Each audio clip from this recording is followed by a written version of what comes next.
The Las Vegas Raiders have apparently switched guard Dylan Parham from the right guard position back to left guard, and that is apparently the plan as we go forward. And I want to talk about what this means for the Raiders as we kind of continue to go forward.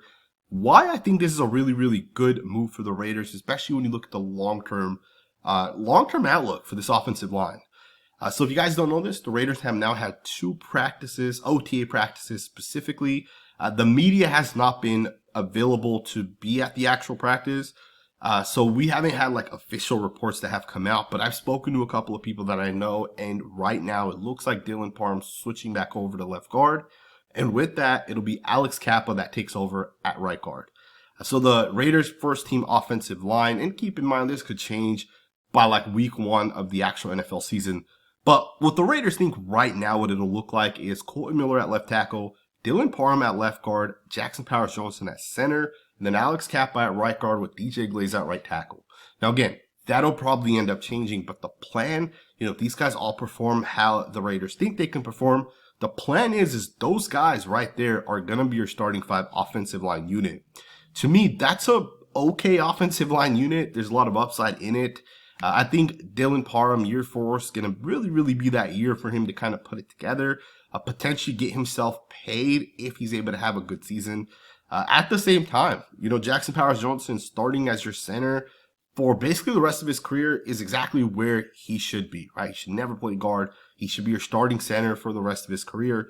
Colt Miller stays over there at left tackle. DJ Glaze and Alex Kappa will get the first opportunity to lock in the right guard, right tackle positions. But I want to talk about the bigger picture of things, just kind of backing it up. The Raiders did draft 2 rookie offensive linemen this year. And Pete Carroll's already made it known that Caleb Rogers will be a guard and Charles Grant will be a tackle.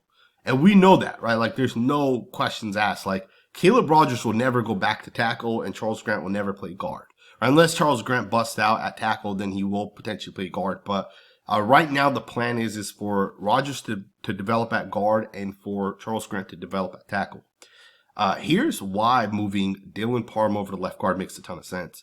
If you guys ask me who's the Raiders' best guard right now, right, the guy that's the most proven, to me it's Dylan Parham. There's no questions about that. Dylan Parham is the most proven guard for the Raiders. And with that, what that means is, who's the second guy, right? Like, if one guy, Dylan Parham, starts at left guard, who's the second guy for the Raiders at guard? Now, you can make an argument for Alex Kappa, potentially for Jordan Meredith. I know some people really like him. And then some people could even make the comparison for Caleb Rogers. But the thing is the Raiders drafted Caleb Rogers in the 3rd round, which means they want him to start, right? And just kind of putting those 2 things together, moving Dylan Parham over to left guard kind of opens things up for Caleb Rogers to potentially take over the job from Alex Kappa at right guard. Now, I'll be the first to say, guys, I don't think Alex Kappa is a good offensive lineman. He reminds me of a guy like Cody Whitehair. There's not a lot of upside or potential in those guys. Truth be told, we already have a Cody Whitehair, Alex Kappa type of player in Jordan Meredith. We don't need 2 or 3 more of those guys, right? But when I think about the offensive line, I think about the plan the Raiders have made in terms of like, we're drafting these guys. A 3rd round pick means you're starting this guy as soon as possible. To me, with Caleb Rogers, the thing is this guy played right tackle in college. So naturally, you're having your right hand into the ground. Your stance doesn't change going into that right guard position. It just makes sense to develop this guy as a right guard, right? Like, that would make the absolute most sense. If you're the Las Vegas Raiders, it's the most natural for a guy like Caleb Rogers to develop, right? You've already put your hand in the ground, the right hand specifically in college. Now you're going to just translate that into the NFL. Yes, you'll play in less space as a guard versus a tackle, but really it's the same stance, it's the same footwork, everything kind of stays the same. To me, it just makes a lot of sense that this is what the Raiders have in mind right now. And again, that's why you're moving Dylan Parham over to left guard, because you know that at some point there's a chance Caleb Rogers takes over, and I think naturally it would be over a guy like Alex Kappa, right? I don't think Kappa's that good of an offensive lineman. But with that, right, just once again taking a step back, you can look at the Raiders' new offensive line, assuming Caleb Rogers wins that guard position, and that unit with him out there looks so much better, and there's actually a ton of upside. And I think that unit would actually be pretty damn good. You get Colt Miller at left tackle, you get Dylan Parham at left guard, you get Jackson Powers-Johnson at center, Caleb Rogers at right guard, and then of course DJ Glaze at right tackle.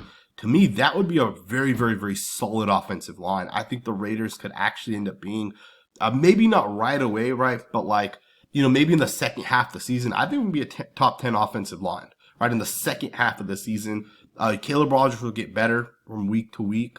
Jackson Powers-Johnson, I think, is going to become arguably the best center in the NFL this year. He'll be the most physically dominant offensive line in the NFL this year. I think Dylan Parham showed in his first 3 years that he's probably better at left guard than he is at right guard. Although he wasn't terrible last year at right guard. If you guys think about Dylan Parham, if you guys remember when he came out, I believe it was Memphis was where the Raiders drafted him from. If you guys remember, this guy played right guard, but then in his final year at Memphis, he played right tackle. So Parham was lined up on the right side of the offensive line in college. He came to the Raiders, and he ended up playing left guard. I think it was like week 2 or 3. The Raiders kind of had him start playing that left guard position. I forget who he took over for.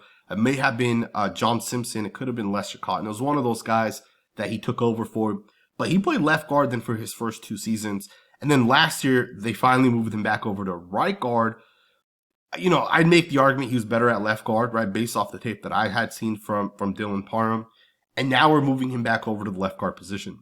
Again, I think for the Raiders, this is exactly what you want because, from best to worst, Dylan Parham's the best. You don't want that to change. Once he's locked in at left guard, he's your left guard for this season, right? And again, Alex Capo, to me, I'm not a huge fan of him, but I think he will still get every opportunity to start. If I didn't say it already, Alex Kappa has been the starting right guard for the Raiders over the first couple of days. And even prior to that, he was also kind of playing right guard. DJ Glaze will get the first opportunity to be the right tackle for the Raiders. I think he'll probably start at right tackle. I think there's a good chance he'll be the Raiders' right tackle for a while. I do think that Charles Grant, if he does take over for DJ Glaze, which I do think is going to end up happening, right? Let's just be 100% honest. The Raiders drafted Charles Grant and announced him as an offensive tackle. And there's only 2 offensive tackle positions. One is Colton Miller. The other one's DJ Glaze. He has to take over at one position, right? So naturally, I think if if he starts, it's going to be for DJ Glaze. But that's a good problem to have, right? You have 2 guys that are capable tackles. Charles Grant does have to develop, though, so we'll see how far his development is. There's a chance he's not ready for this season, right? There's a chance he is not ready to be a starting tackle for the Raiders this year, which would theoretically give DJ Glaze the opportunity to then lock it in for the long term. The offensive line for the Raiders this year, I think, is going to be good, right? I really do think that. Let's switch focus, man. There's a couple other things that are coming out, just a couple other reports specifically. There's an image that a lot of people have been talking about. The Raiders posted this on social media. This is the Raiders' international pathway player. His name is Lucky Tassi. He is basically he's a Samoan descent former rugby player. If you guys have not seen this guy's highlights, go check them out, man. This guy's like 6'7", 350 pounds. And you see that in this picture here. And I know it's hard to kind of tell, right? Because there's he's not being compared to anyone or anything. But think about how massive his hand is relative to that helmet right there. I mean, look at that. Look at that hand size right there. Right, and again, I know it's hard to picture it because, he's not standing next to someone. But the guy's massive, right? The arms are massive. The legs are massive. He's tall, right? You just don't get guys built the way this guy is, right? And I don't know if I said he was an offensive lineman. He's not an offensive lineman. He's a defensive lineman. So for the Raiders, he'll be practicing most likely as I don't even know, to be honest. I don't know. He's not really a nose because he's way too tall. Is he a 3 technique? Doesn't even have any pass rush. We don't know, right? But we are going to find out as the season kind of comes along. OTAs is here, obviously, right? This guy will have to learn and develop. And I'm excited to see what this guy could actually end up being for the Raiders. Man, his highlights are really, really, really impressive. Specifically him playing rugby. He has football highlights as well if you guys wanted to kind of check those out. But him playing specifically rugby is very, very impressive because there's people that are a lot smaller than him. This guy's just outrunning people, right? This guy, he's built well, man. He's definitely built well. This image was going viral, so just wanted to talk about it. He's one of the guys that I'm actually very excited to watch. Generally speaking, when you have guys that are like on, the bottom 15 guys on your roster, right? They're not starters.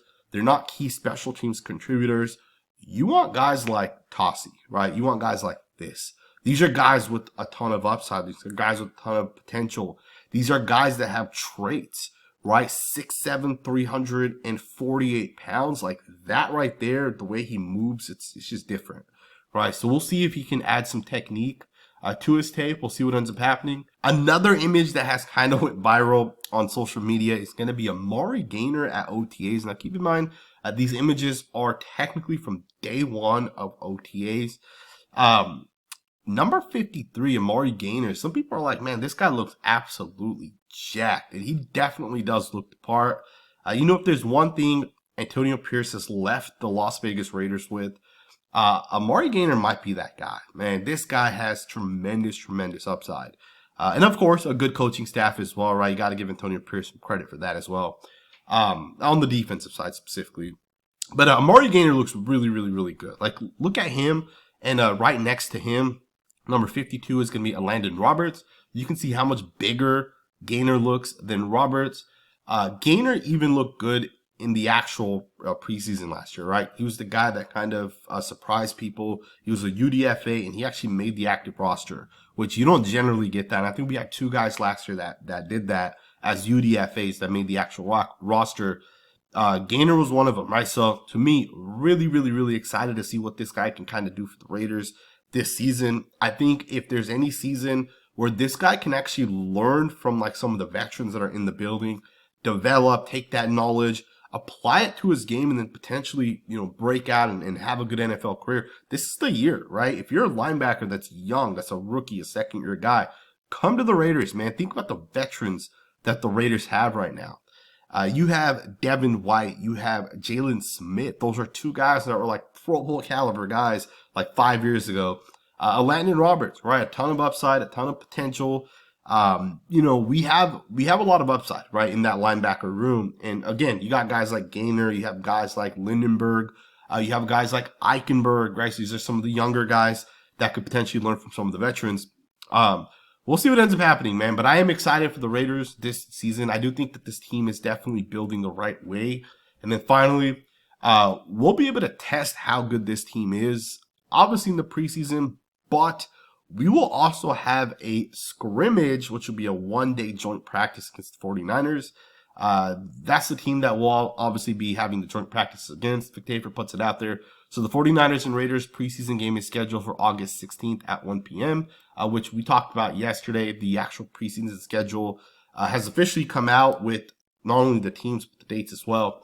And Vic Tafur also said that, and it's expected that they will have a 1-day joint practice on the 14th. So the Raiders and 49ers plan to have that joint practice.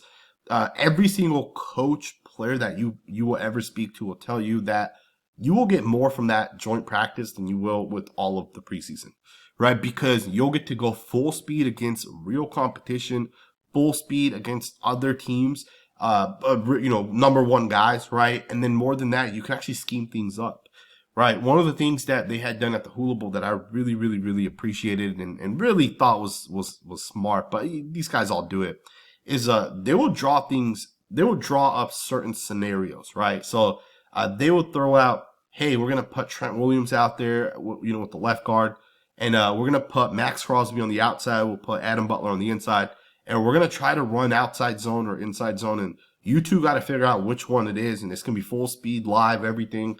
You got to stay in your run fits, right? So they do a lot of these drawn up things, and I felt like, that right there is way more valuable than, going out there in preseason when some guys aren't fully trying, right? Some guys, I'm going to play 7 snaps out here. It'll be the first 7 snaps of this drive, and then I'm not playing after that, right?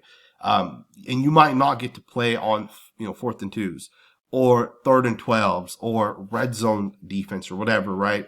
You may never have those opportunities in a preseason game versus in a joint practice. You can just draw it right up, right? Let's do red zone. Let's do, inside the 5. Let's do, long or short or whatever it is. So the Raiders will obviously be having that joint practice with the 49ers. And again, 49ers should be one of the best teams in the NFL this season. Great team to go against. Another element is that Robert Saleh is back with the 49ers, right? So that'll be a huge test for the Las Vegas Raiders offense. They'll be able to go up against a defense that, should be one of the best defenses. And then we'll see what ends up happening, right? Let me know what you guys think, man. I hope you guys enjoyed this video. Tomorrow is going to be the first OTA practice where the media will be in the building, right? So the Raiders beat reporters will actually be able to get into the building. And what that means is if you're in the building, you get to basically put out things that you're seeing. You might be able to get some video. We might see Maxx Crosby going up against Darren Munford or DJ Glaze. We might see Charles Grant get out there and potentially play a little bit as well. And we might even find out where Charles Grant is practicing. Obviously, he got announced as an offensive tackle.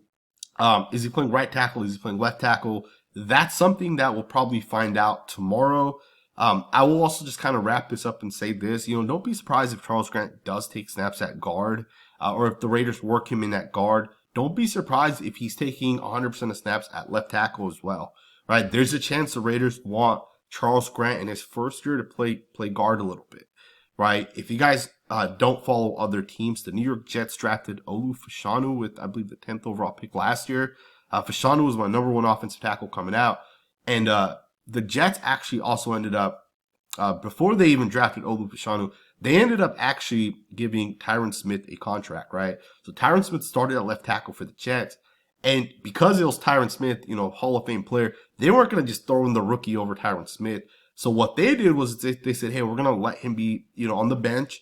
But if an opportunity comes up, he'll jump into that position. And an opportunity came up at left guard. He played left guard for a game. An opportunity came up at right guard. He played that a little bit. And then eventually by like week 8 or 9, Tyron Smith goes down. He goes into left tackle position. And he dominated, man. Olu Fashanu is going to be one of the best tackles in the NFL. But my point in saying that is he played a little bit all over the place, right?